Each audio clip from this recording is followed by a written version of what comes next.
Hello there guys, welcome back to Younes Talks Football, welcome back to a brand new video. I hope all of you are doing well today. This is your match preview for Chelsea versus Manchester United. Yes, it's the big one. It is a very big one, and it's only a big one because Man United are currently occupying second place in the Premier League table, quite a way away from Manchester City, who won today. They beat West Ham, so thank you very much Manchester City. You've done us a favour. It means as long as we get a result tomorrow, we go above West Ham, and West Ham drop out of the top four. So hopefully that works out, and congratulations to Manchester City on winning the title, because now it's getting to a bit of a joke. I honestly think City are going to win the league with about 5 or 6 games to go. There is no way it's going to come even close to the final day. They will win it, I think, with about a 15-16 point gap. At this rate, that is how it's going to go. So, congrats to City. I'm going to start it from now. Congratulations on the title. You deserve it. You've been absolutely brilliant. But one thing,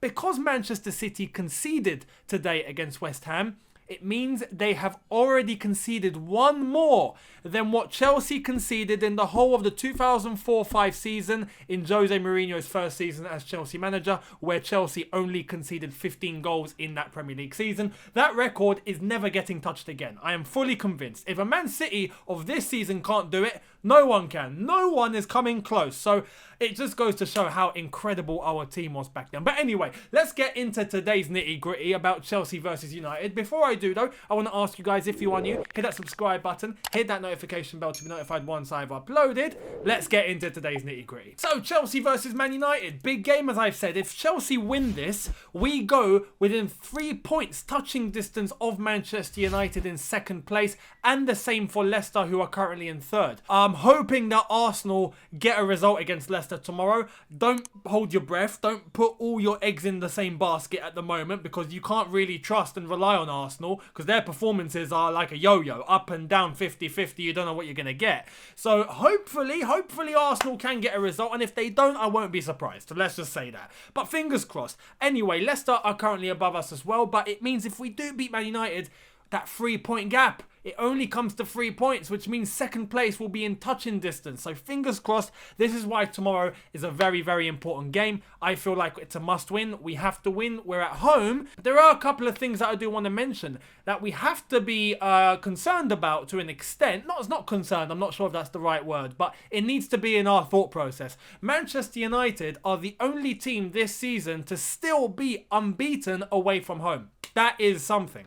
I didn't think I'd be saying that, especially with the start that Man United had at the very beginning. If you all remember, they were all over the place, but they managed to fix themselves, and they've done it really well, and fair play to them, at the expense of other teams falling off, of course. But Man United can't control that. They've only done what they could achieve, and they've done it very well, so fair play to Man United, Ole Gunnar Solskjaer, and everyone there. However, they are still unbeaten away from home, and tomorrow's game against us is away from home for Man United. It's at home, it's at Stamford Bridge for us. So it's a chance for us to really deal a psychological blow here to Manchester United. If we win, it will be United's first loss away from home.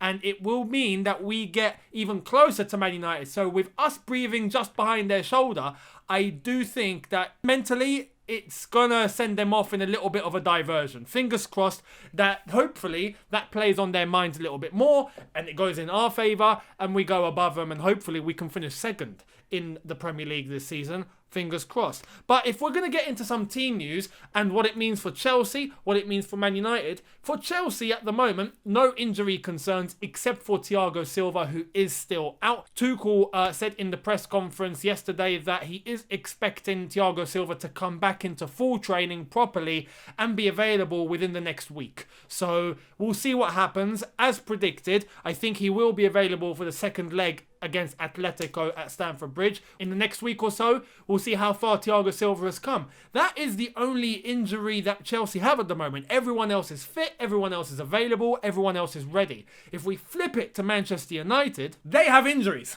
And this has worked brilliantly for us. In the same way that it worked brilliantly for us against Atletico, who had men missing, Man United have men missing.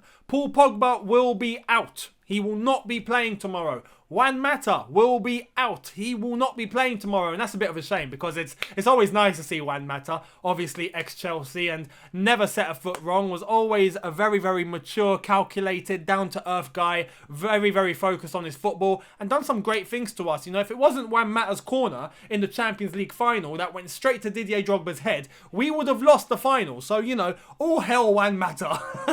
Alongside that, McTominay, Van der Beek, and Daniel James are all doubts. They are 50-50 in terms of availability, and some are saying that it looks like all of them will be missing. So we'll see what happens. Edinson Cavani is a doubt as well. However, he will face a late fitness test on his ankle to see if he will be available for selection. Do not be surprised if he is, because he keeps himself in check. If you're looking at players that really look after themselves, and Tuchel spoke about this in the press conference when he was asked about Olivier Giroud and the fact he's at 34 years old still doing what he's doing like we saw against Atletico, it's because he takes care of himself. You look at Cristiano Ronaldo and what he's been doing. He is the prime example of a man looking after himself at such an age in world football and staying at the top. It's remarkable how Ronaldo just looks after himself. His self-discipline is unbelievable. Cavani is another example. He is someone at an old age who is looking after himself and still delivering the goods. So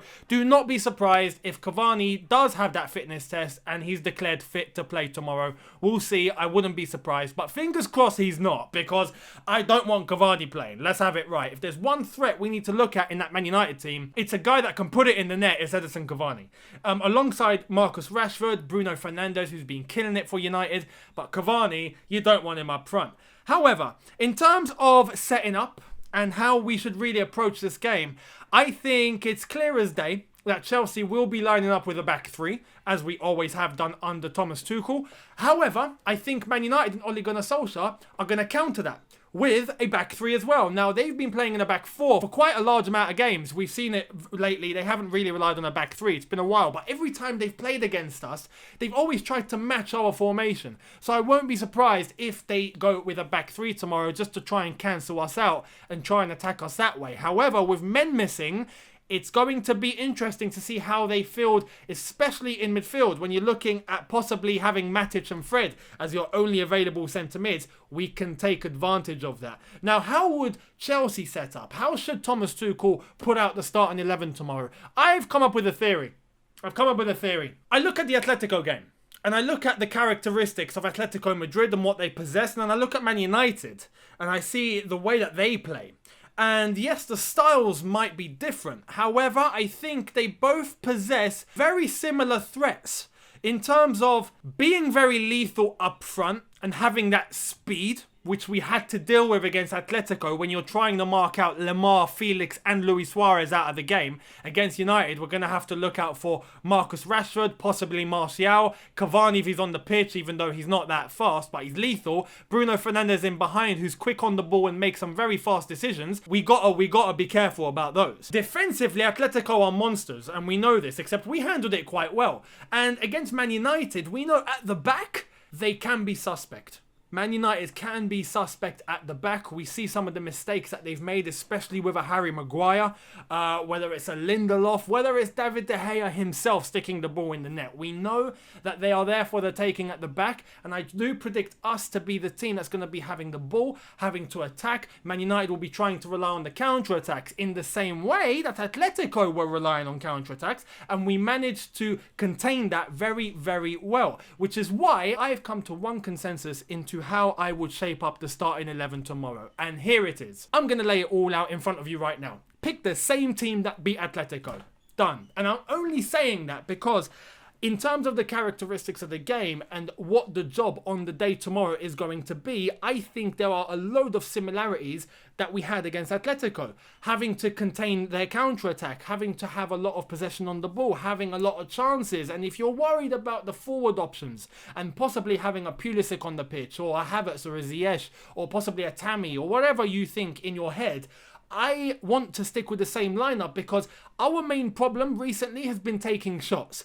Against Atletico, even though it didn't appear like we did that, we did. We took 11 shots that day, 5 of them on target, and we only scored 1. So yes, we have to be a bit more clinical, but I don't think that's necessarily just going to come down to personnel. I think that's going to come with a little bit of time and having to stick with something that is working and getting confidence from it. Against Atletico, it worked nicely. I don't think United are as strong defensively as Atletico were. And I think with the same team, Edouard Mendy in goal, Azpilicueta, Christensen and Rudiger as the back three, Jorginho and Kovacic as the same pivot, Alonso on the left, Hudson-Odoi on the right, Mason Mount as the 10, and 2 forwards of Timo Werner alongside Olivier Giroud. I do think it possesses everything we need to beat Man United tomorrow. So I am going to stick with the same team. It's a little bit weird for you guys because I know I normally run down the team player by player, but there's no point because we saw what happened against Atletico. We can take that and just throw it at Man United, and I truly believe we can get the job done. Now,